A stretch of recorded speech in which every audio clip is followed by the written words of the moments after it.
señores. La octava, miren nada más los temas que traemos en viernes para que vean que aquí el ciclo noticioso no se adelgaza ni un minuto. Con todo, queremos hablar de otros temas. Queremos que el cerebro pueda mirar los asuntos que importan de lo humano desde otras perspectivas. Por eso hablar de literatura, por eso hablar de poesía nos es importante, y hacerlo con Sandra Lorenzano es siempre un lujo. Sandra, ¿cómo estás? Hola Ricardo, muy bien. Hola a todas, a todos. Pues muy bien, muy contenta de estar aquí contigo, con tu auditorio y para hablar, fíjate, me largo, ¿no? Pues Empiezo. Sí, yo te iba a decir, a ver, en efecto, creo que el silencio es una de las formas más potentes de protesta. Tal cual. Y esta frase que tú ponías justamente para anunciar tu sección de hoy, ¿es posible hablar, hacer poesía, hacer discursos después de una gran tragedia? ¿Se puede hacer poesía después de Auschwitz? Parece un gran tema. Entonces, adelante. Pues seguramente recuerdan que el lunes pasado, 27 de enero, fue la conmemoración de los 75 años de la liberación de Auschwitz, el momento en que el ejército soviético, las tropas soviéticas entran a Auschwitz. Todavía hay cerca de 250,000 sobrevivientes y están las declaraciones del general soviético que entró y dijo que era difícil creer que esos fueran seres humanos. Y empiezo con esto porque, por dos cosas. La primera es que a propósito de la conmemoración salieron algunos datos escalofriantes. Uno es que 1 de cada 3 jóvenes entre 15 y 30 años en Europa no sabe lo que fue el Holocausto. 1 de cada 3, la tercera parte de los jóvenes no sabe lo que fue el Holocausto. En Italia, el 15% de la población de cualquier edad cree que el Holocausto no existió. Negacionistas. Negacionistas. En Estados Unidos, el 40 y pico % de personas no saben lo que fue el Holocausto. Y entonces yo me preguntaba, la vez pasada hablábamos... Una encuesta en México, ¿qué cifra nos daría? No sé, más alta. Seguramente más alta. Seguramente más alta. No la hicimos, no la hemos hecho, o por lo menos no es pública, no encontré esos datos. Pero la vez pasada, que hablábamos de temas que tenían alguna relación, tú te preguntabas qué van a decir nuestros hijos o nuestros nietos. Y entonces volví a pensar en el tema de la memoria. Y en el tema de la memoria transmitida a través de la poesía, a través del arte.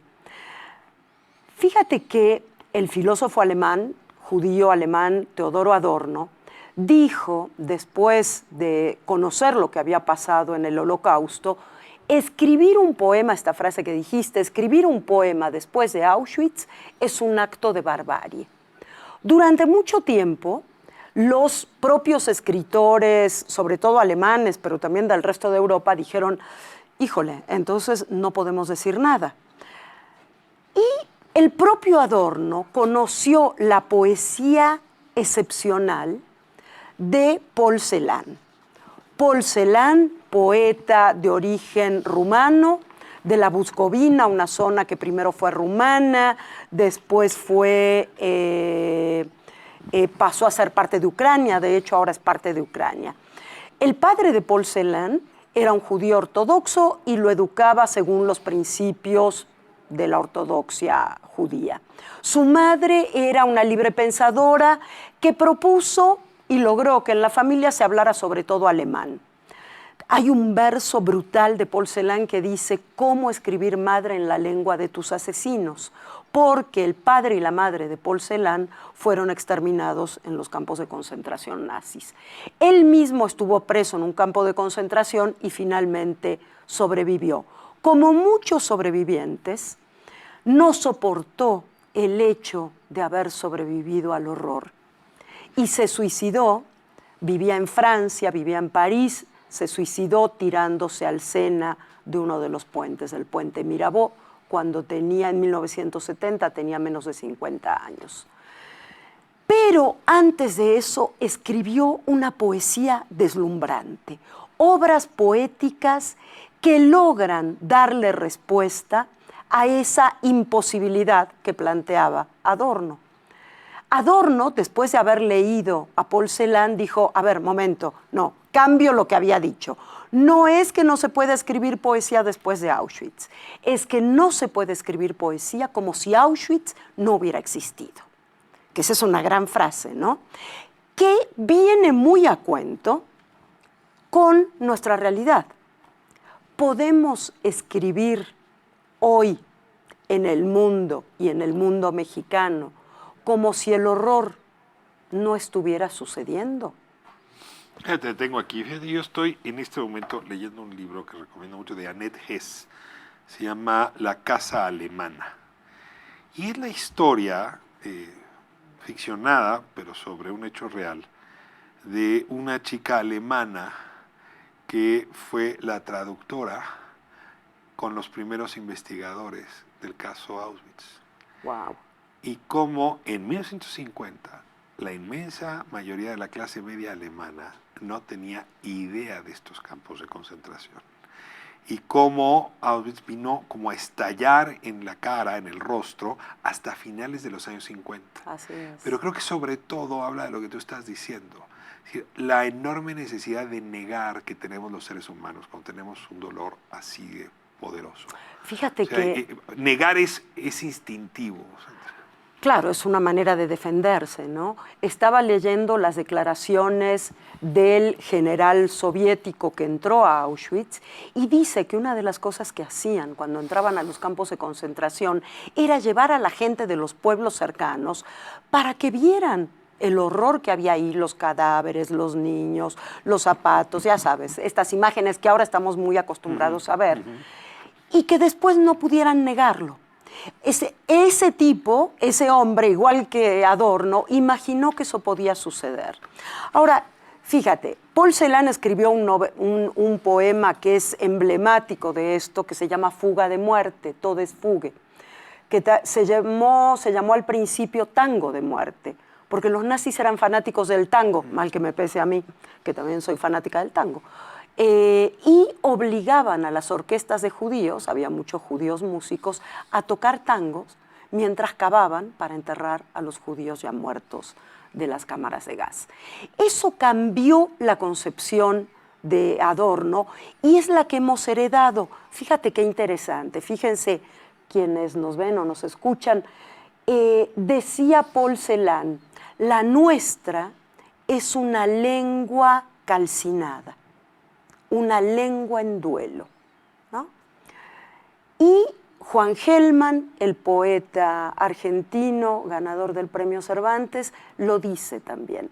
Yo no puedo escribir después de la muerte y el asesinato de mi hijo, de mi nuera, el secuestro de mi nieta, etcétera. No puedo escribir sino desde una lengua rota, una lengua quebrada. Ahora, ¿qué pasa hoy en México? Sí, me veo obligado a retomar la negativa de un poeta como Javier Sicilia. Exacto. A escribir de nuevo después de la muerte de Juan Francisco, su hijo, y cómo ese silencio ha sido ahora mal interpretado, ¿no? Y se le acusa de cómplice de no sé cuántas atrocidades. O de soberbia, o de soberbia o de arrogancia, cuando el silencio es también una forma de protesta. En el caso de Sicilia, además, es muy difícil que uno pueda realmente ponerse en los zapatos de alguien que ha sufrido una pérdida así. Pero ¿cómo recuperas el poder de la palabra después de un dolor como ese? Y sin embargo, lo hizo Paul Celan, lo hizo Primo Levi en Italia, lo hizo Jorge Semprún en España, que tardó casi toda su vida y escribió un libro genial que se llama La escritura o la vida, donde dice, si yo escribía no podía vivir, era tan fuerte el horror, y pienso que a Sicilia le puede pasar algo así, es tan fuerte el dolor que cuando escribes no logras salir de ese duelo y por lo tanto no logras vivir, ¿no? Eso lo decía Jorge Semprún en ese libro que es excepcional. Ahora, hay una generación de jóvenes mexicanos que están escribiendo sobre el horror, que toman esta estafeta, la de Javier Sicilia, la de David Huerta, que tiene unos poemas sobre la violencia actual en México, sobre Ciudad Juárez, sobre los 43 de Ayotzinapa, realmente una poesía fuerte, contundente, desgarrada, pero a la vez muy potente. Y voy a mencionar a dos de estos poetas que me parece que vale mucho la pena leer. Uno, yo ya lo he mencionado, lo menciono de manera muy continua, persistente, porque me parece que no se lo pueden perder, es un chico que se llama Balam Rodrigo. Balam Rodrigo tiene ese libro genial que fue premiado con el Premio Aguascalientes de Poesía, que es el más importante que damos a nivel nacional, y se llama El Libro Centroamericano de los Muertos. Es un libro excepcional, yo creo que de lo mejor que se ha publicado en México en muchísimo tiempo en términos de poesía. Y el otro es un libro genial que algunos decimos que es poesía, otros lo leen como novela y otros más como obra de teatro, porque además hizo un performance, obra de teatro y demás. Hizo una mujer, de la primera que voy a nombrar ahora, que es Sara Uribe. Y el libro se llama Antígona González. Y además, por si quieren leerlo, es de descarga gratuita, gracias a la editorial Surplus, esa hermosísima editorial oaxaqueña. Surplus lo tiene en este formato de acceso abierto digital. Pero no todo es el horror cuando uno habla de horror. Entonces, si tengo todavía 2 minutos, medio minuto para leer el poema que escribió el gran Robert Desnos, ¿no? Te ruego. Solamente entonces leemos los últimos versos, que fíjense, se estaba muriendo en el campo de concentración. Robert Desnos murió en un campo de concentración. Y esto fue lo último que escribió. No habla sobre el horror, habla sobre el amor. Dice, tanto soñé contigo, tanto caminé, hablé, me tendí al lado de tu sombra y de tu fantasma, que ya no me resta sino ser fantasma entre los fantasmas. Y 100 veces más sombra que la sombra, que siempre pasea alegremente por el cuadrante solar de tu vida. Sandra Lorenzano, muchísimas gracias. Gracias. Se puede hablar de poesía después de Auschwitz siempre y cuando se tenga Auschwitz en mente. Así es. Auschwitz representando una enorme cantidad de tragedias que han estado ahí rondándonos a la humanidad y que siguen presentes. Muy bien, pues nos vamos a corte, regresamos en un momento. Sandra, me dicen que está también lo que acabas de leer, que podemos en el regreso leer otro pedacito. Entonces no te vayas. De acuerdo. Entonces podemos seguir con un Muy pedazo bien. y luego ya me ayudas a despedir el programa. Gracias. Que tenemos que hablar también de Super Bowl. Eso, El muy deportes bien. también está aquí con nosotros. Muy bien. Vamos a corte y volvemos.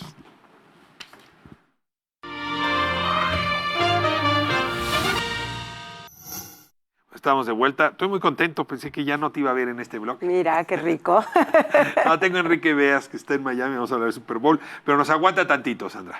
A Muy ver, bien. te corté justamente en la lectura. Si quieres continuar con esta pieza. Y luego había una discusión sobre Primo Levi que habíamos guardado. Sí. De una vez. Pues les leo este poema completo, que había leído los últimos 3 versos. Es este poema, pero cuento rápidamente la circunstancia. Resulta que Robert Desnos, el gran poeta surrealista francés, está tirado, entre otros moribundos y cadáveres, en el piso del campo de concentración de Terezín.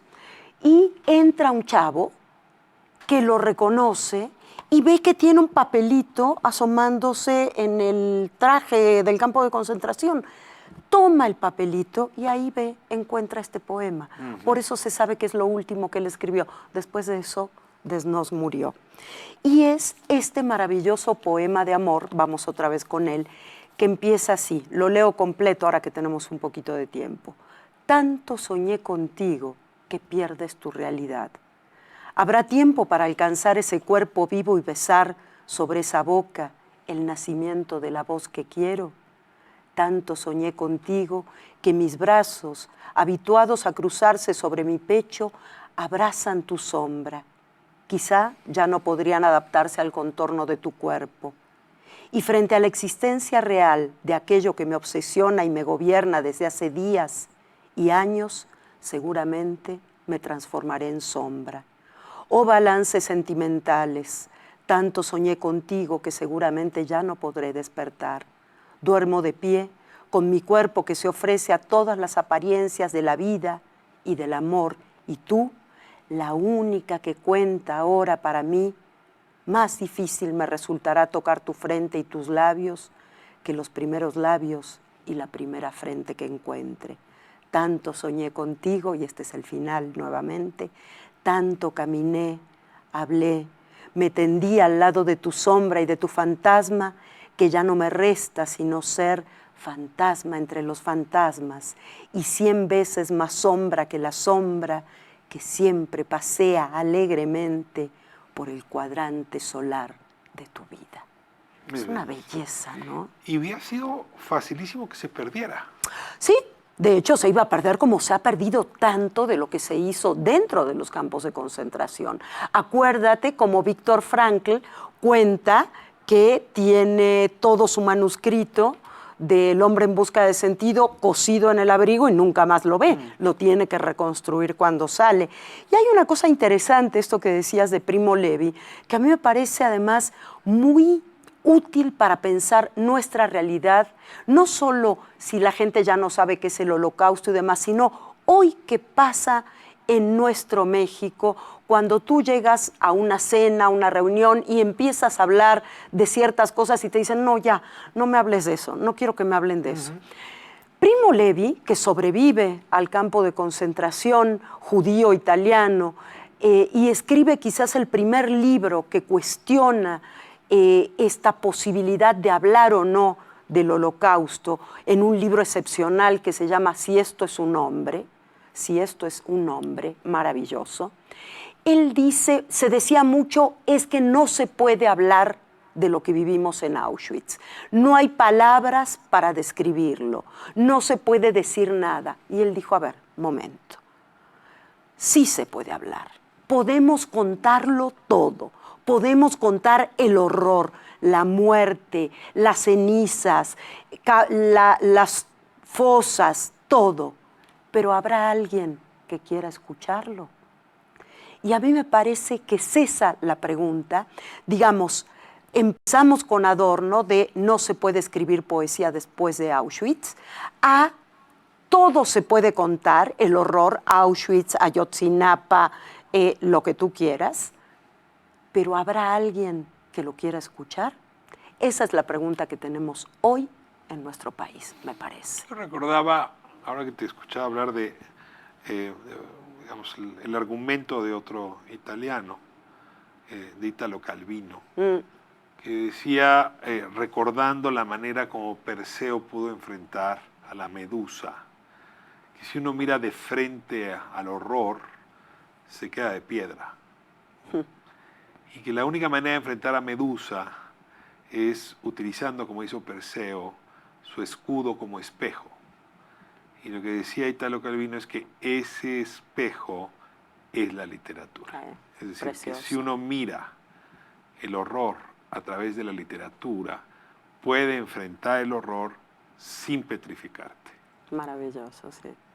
Sí, estoy de acuerdo en ese juego que hace la metáfora. Estaba escuchando una conferencia muy interesante sobre esto que decía lo siguiente: ¿cómo ponemos a dialogar la creación máxima del espíritu humano, que es la poesía, con el horror máximo provocado por el espíritu humano, que es Auschwitz?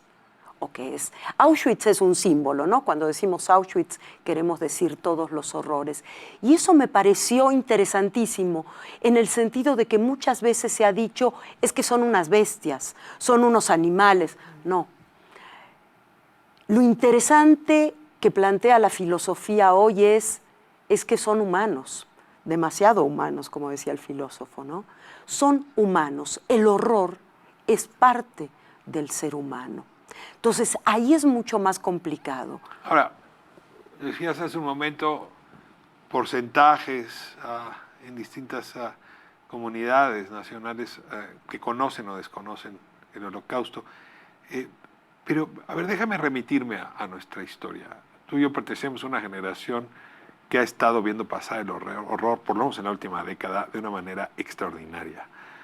Probablemente desde la Revolución no vimos esto, y el nivel de saña, ¿no? de terror infligido, pues no se compara con lo que se vio en la Revolución. Y desde esta perspectiva, pues sigue habiendo una enorme cantidad de personas que están volteando para otro lado, que creen que eso no nos va a pasar. Claro, eso solamente le pasa a los narcos, eso solamente le pasa a los que andan en malos pasos. Sí hay una idea, insisto, casi humana de negar. Y en este sentido te pregunto, para quien toma la pluma, ¿cómo debe tomarla? ¿Atendiendo a quien quiere escuchar o forzando a escuchar a quien no quiere? Fíjate que por eso me gusta el tema de la poesía, porque yo creo que la poesía te hace escuchar sin que muchas veces como lector o como escucha te des cuenta. La capacidad que tiene la poesía de transformar en lenguaje simbólico el horror hace que lo asimiles, que te llegue y de pronto digas, es el horror.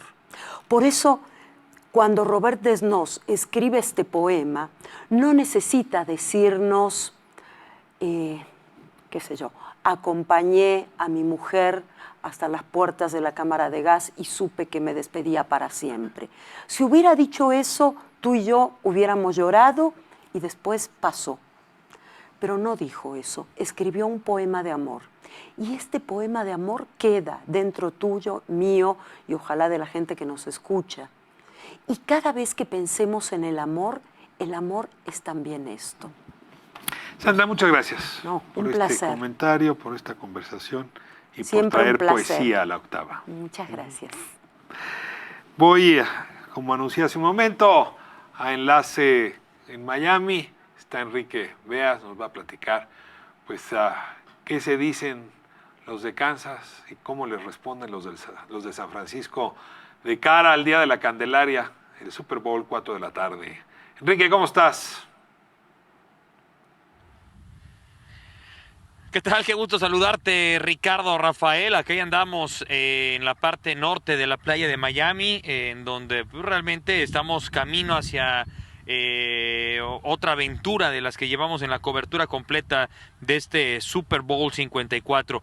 Invitarlos que el próximo domingo a las 4:30 nos acompañen con el previo, con el mejor equipo, con esa alianza que tenemos con la gente Máximo Avance, realmente gente especializada, una cobertura de más de 8 o 9 personas. Hemos podido platicar, y no miento y no exagero, con más de 34 personas, desde Troy Aikman, Terry Bradshaw, que son los dos grandes quarterbacks de los Acereros de Pittsburgh, de los Vaqueros de Dallas, hasta evidentemente los protagonistas de la historia de este Super Bowl 54. Una auténtica cobertura completa que tenemos todo este fin de semana para que no se pierda ningún detalle de lo que se está viviendo. Los esperamos en nuestras redes sociales de la Octava Sports, tanto en Twitter, Facebook como en nuestro canal de YouTube, y evidentemente que nos acompañen el domingo a las 5:30 con la transmisión en el 88.1 de FM y en el fonógrafo 690 de AM. Los 49ers, los 49 de San Francisco contra los Jefes de Kansas City. Jimmy Garoppolo contra Pat Mahomes.